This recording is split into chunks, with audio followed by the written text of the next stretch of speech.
Hello everybody, Aiden here, and welcome to another video on the Around the Slice Entertainment YouTube channel. So just last night, the season 3 finale of Euphoria premiered on HBO and HBO Max, so I am here to discuss and review the episode in particular specifically, as well as discuss and review season 3 as a whole as well. But before we dive into all of that, if you enjoy any of this content at all, please consider liking this video and subscribing to the channel today, as we always have amazing, awesome, fun content coming out around here on a weekly basis at this point in time.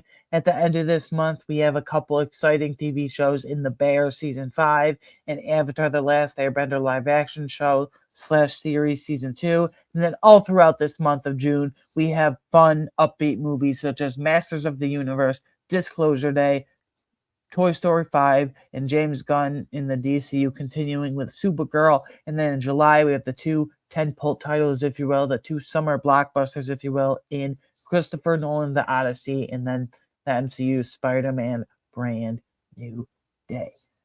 Now, how this is going to work. First, I'm going to go over positives and negatives and a score for the episode at hand, finale that is season 3, and then positives and negatives and a final score for the season 3 in its totality as a whole.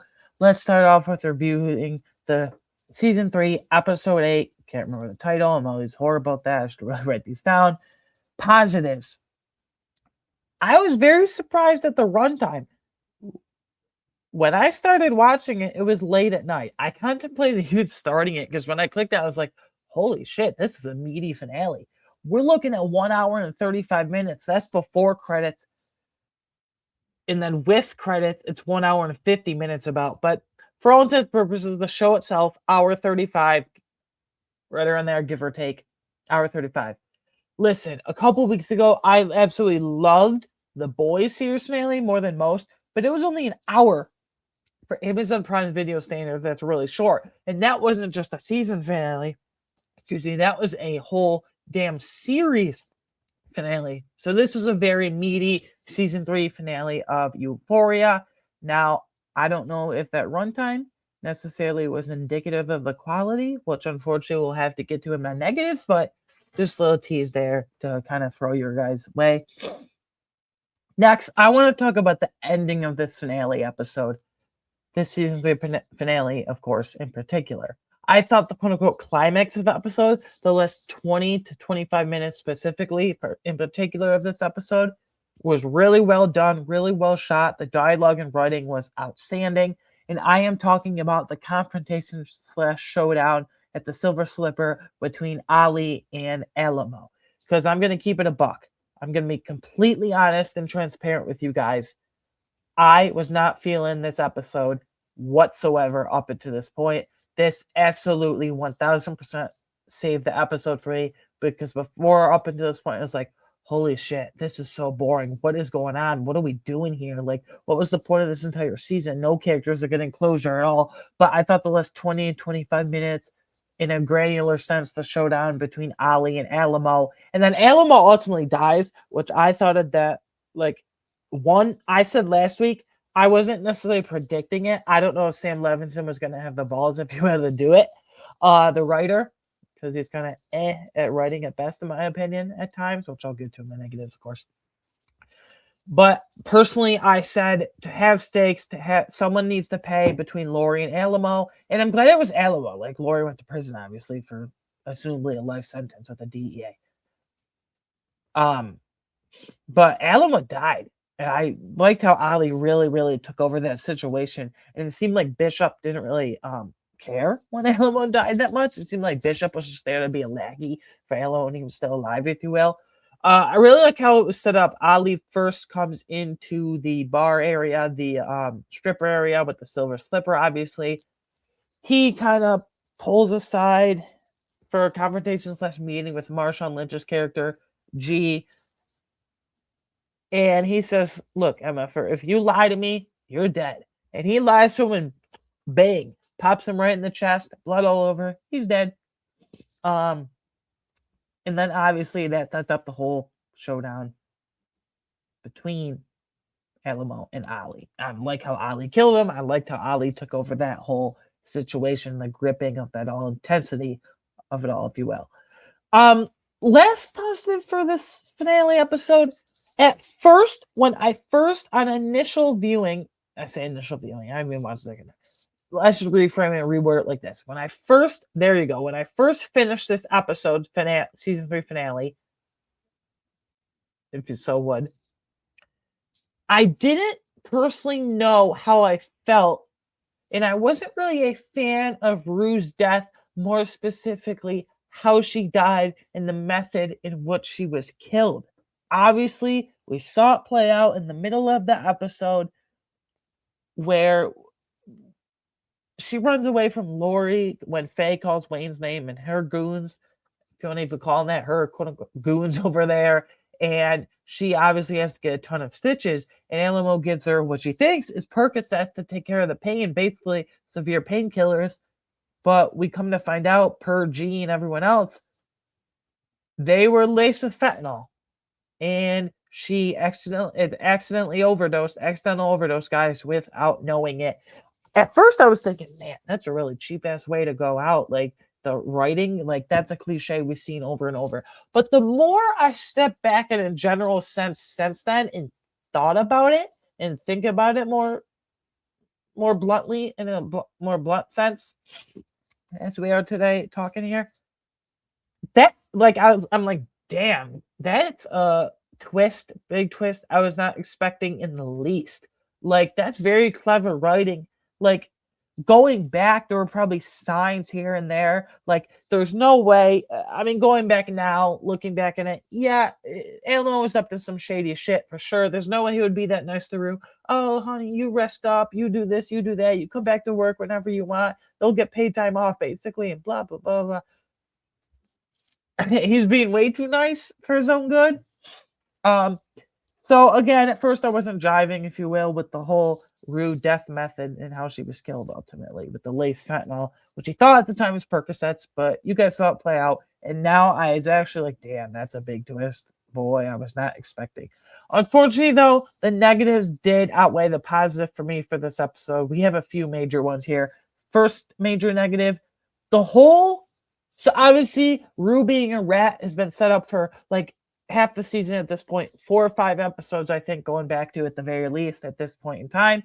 But the whole culmination of it was done in a very goofy way, in my opinion, more specifically in a granular sense. The whole DA bust was completely rushed. Obviously, the dog starts barking at Loisa. The dog starts barking. The new bird starts chirping. They all start flipping the fuck out. But the whole bust itself was really, really rushed. Everyone was screaming. Everyone was panicked. Everyone was running out. I couldn't even tell what the hell was going on at certain times.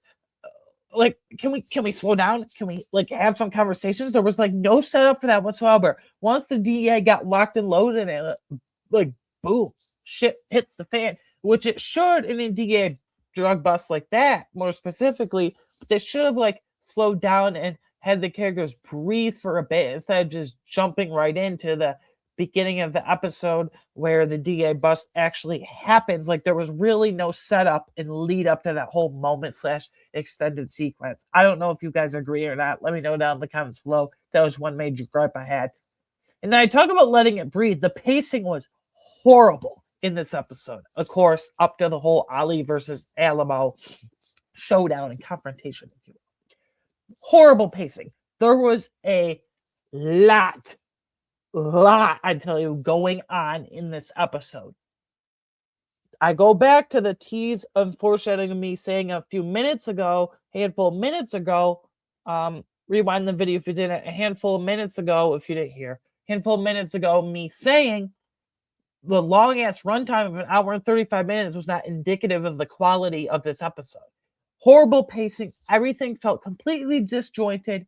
I don't know if Sam Levinson, the writing team, said, oh, we got to throw this at him, this, and this, and we got to tie up this loose end, tie up this loose end. It felt completely disjointed and all over the place. And that kind of ties into my next point as well. There were a shit ton, guys, I tell you, of sharp turns in this episode with very little, if at all, setup. Like, things just happened for the sake of happening, whether it was the DEA bust, whether it was certain situations up until the showdown.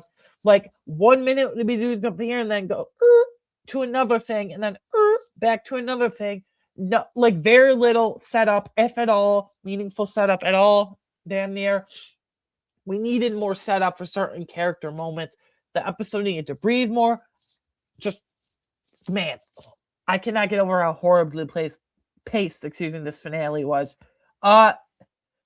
This is gonna be low. Like, this might be one of my higher-ish rated episodes of the season, but that's just more indicative of the poor quality of the season, which I'll get to in a moment here. I'm going to give season 3, episode 8, aka the season 3 finale of Euphoria, a 6 out of 10. I was really disappointed. It felt so disjointed to me. Certain aspects of it I liked, but there was nothing I loved. For the most part, I was like, holy shit, this is so boring. I told you guys, the final showdown with Alamo, and more specifically Ali, really saved it for me. Season 3 as a whole, man, what a roller coaster. I'll start with positives because unfortunately I do have more negatives in this general sense as well. We all knew this.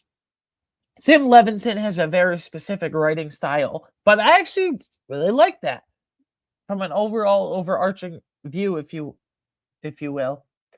I really enjoyed the Western tones and themes all throughout this entire season.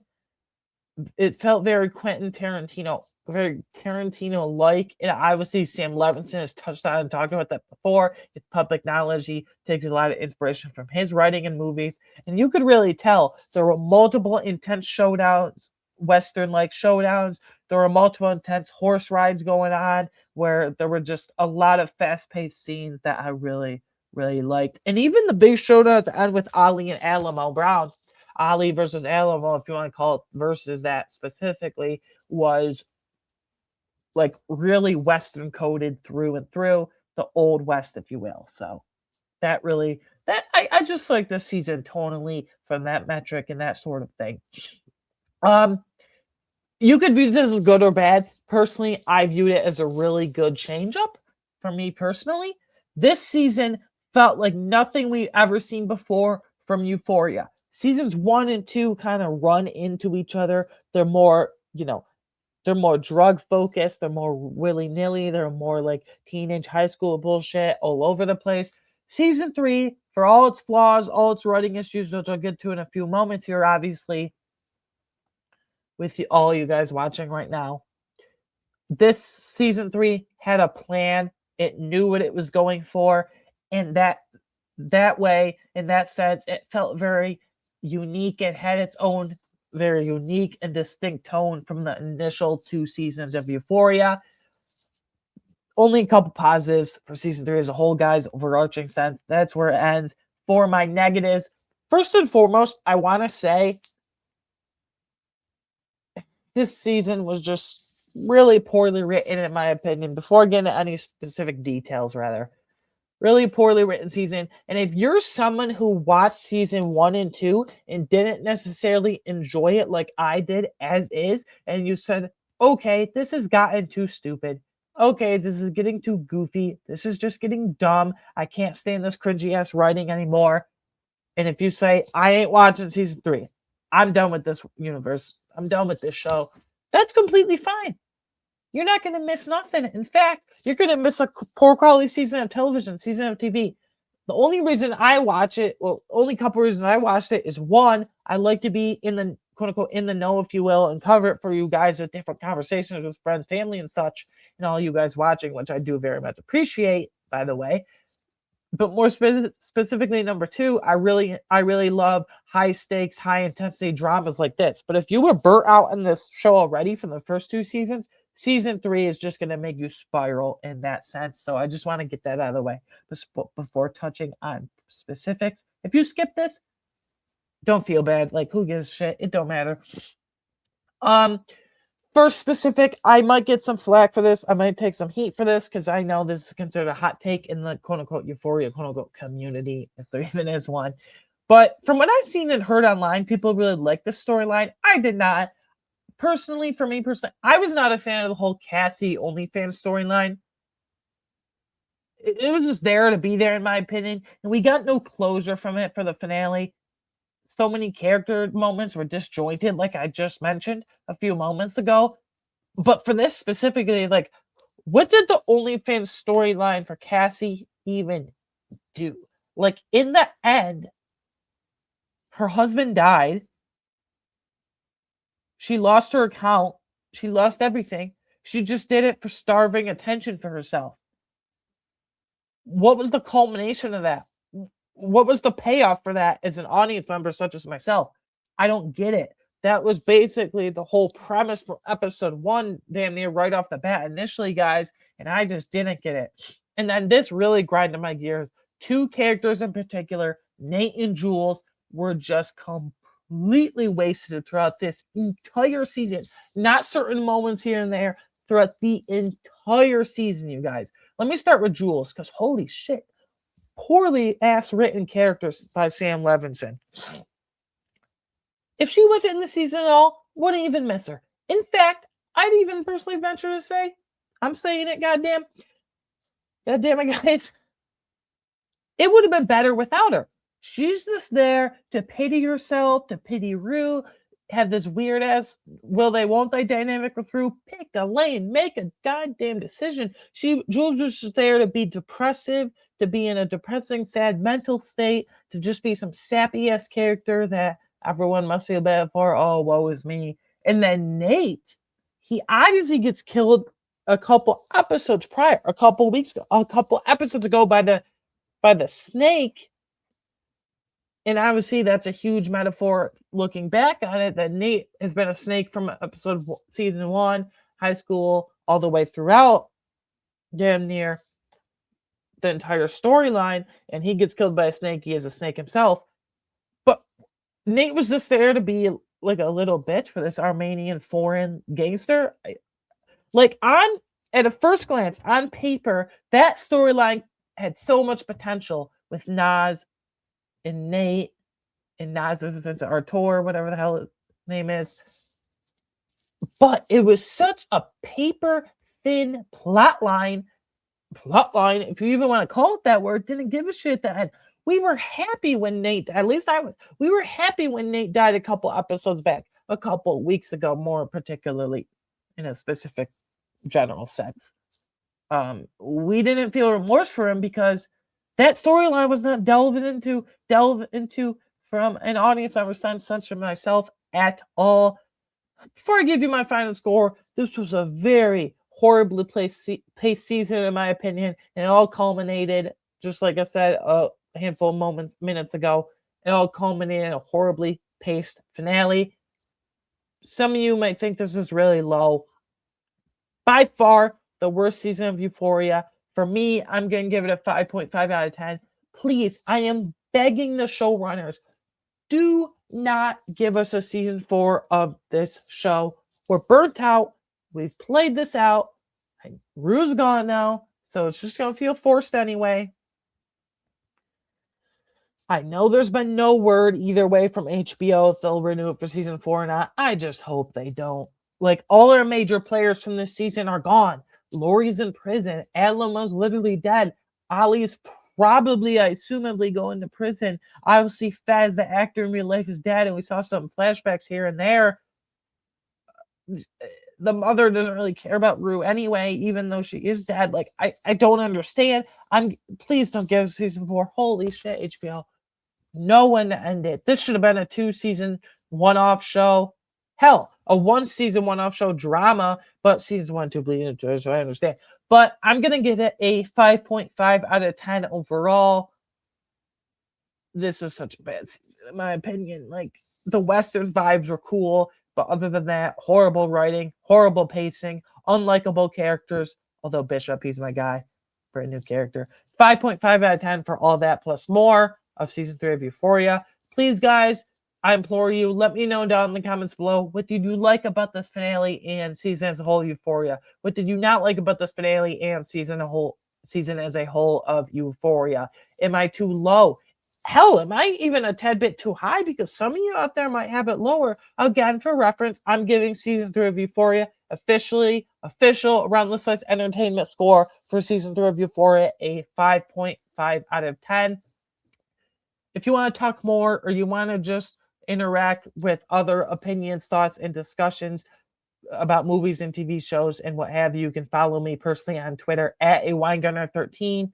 Please share this video and channel with anyone and everyone you know. I appreciate the support as always. I appreciate you guys for tuning in every week for these. I know there's some weeks that I missed, about half of them. Just life, you know. So I appreciate about half of them, you guys tuning in every single week for those. I will see you on the next one. Lots of great shows, lots of great movies that I discussed in the beginning coming up, plus more. Goodbye.